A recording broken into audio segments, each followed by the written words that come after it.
अस्सलामु अलैकुम dear viewers, आपके favourite informative channel metal life से मैं हूं प्रोफेसर शब्बीर अहमद। हमारा आज का टॉपिक है कि 2 तलाक देने के बाद रुजू कब तक जायज है। ये एक सवाल है जो कि एक भाई ने हमसे पूछा है। उनके बकौल उन्होंने किसी शख्स से ये बात पूछी थी कि 2 लोगों के दरमियान में यानी मियां बीवी के दरमियान में ऐसा हुआ कि खामद ने बीवी को 2 तलाक दे दी, जिसके बाद वो खातून अपने मेके चली गई। वो अपने मेके में तकरीबन 3.5 माह रही।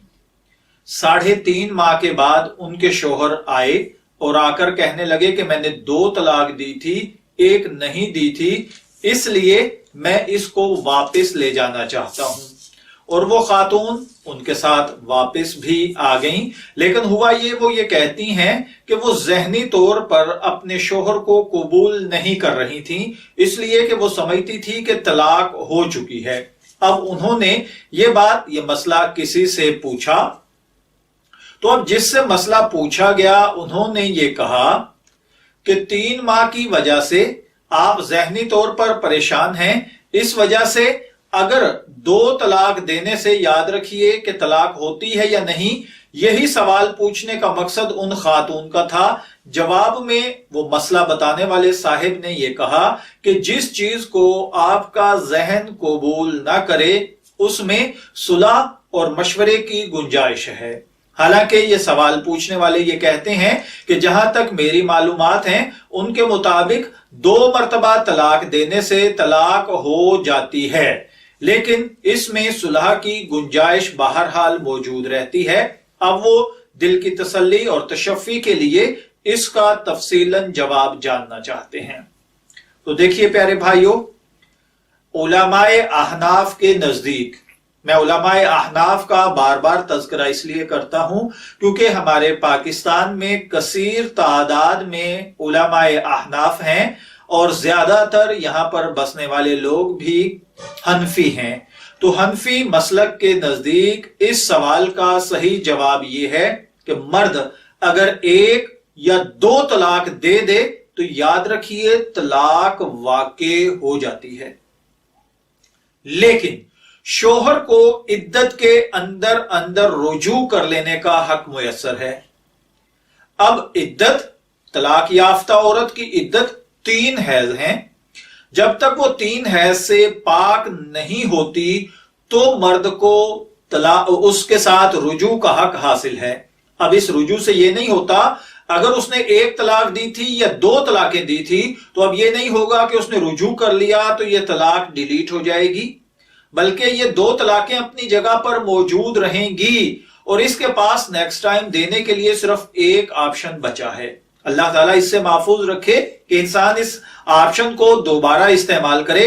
बहरहाल अगर उसने औरत की इद्दत खत्म होने से पहले पहले रुजू कर लिया था और उसे अपने घर ले आया था तो रुजू हो चुका है, लेकिन अगर रुजू नहीं हुआ था, क्योंकि 3.5 माह का तज़किरा है, हाँ खवातीन के मिजाज पर डिपेंड करता है कि उनके 3 हैज कंप्लीट हो चुके थे या नहीं।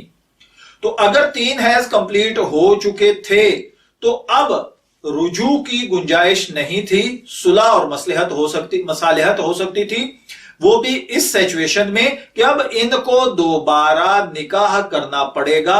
और ये उलमाए अहनाफ के नजदीक है, इनको दोबारा निकाह करना पड़ेगा और ये दोबारा से मियां बीवी की तरह रह सकते हैं। अब इस सूरत में ये दोनों इस बात पे डट जाएं या मर्द डट जाए कि जी नहीं, चूंकि 2 के बाद 1 की गुंजाइश थी तो तलाक नहीं हुई, मैं बगैर निकाह के रखना चाहता हूं, मैं निकाह करूंगा तो लोगों में शोर और वावेला होगा, तो ये गलत बात है। तजदीद निकाह के लिए ज्यादा लंबी चौड़ी महफिलें जमाने की जरूरत नहीं होती। 2 गवाहान की मौजूदगी में नया हक महर, या इसमें भी एक तफसील है उलमाए अहनाफ के नजदीक, आप दोबारा से एजाबो कबूल कर लें। लंबा चौड़ा जो आमतौर पे खर्चे किए जाते हैं वो ना किए जाएं। हाँ, मसनून جو خطبہ ہے اگر وہ ہو جائے یا وہ بھی نہ ہو تو صرف ایجاب و قبول ہو جائیں کہ میں نے اسے قبول کیا اور وہ کہے کہ میں نے قبول کیا تو وہ ہاں کر دے تو یہ نکاح ہو جاتا ہے۔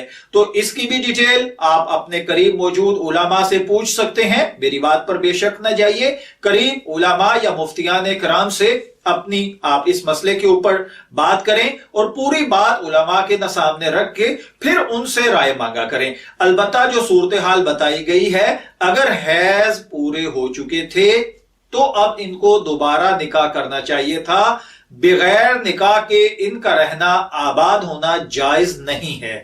میں دعا گو ہوں کہ اللہ تعالی ہمیں ان باتوں کو سمجھ کر ان کے مطابق زندگی گزارنے کی توفیق عطا فرمائے۔ اجازت چاہیں گے، پھر ملیں گے کسی نئے نام کی تفصیلات کے ساتھ، تب تک کے لیے اللہ حافظ۔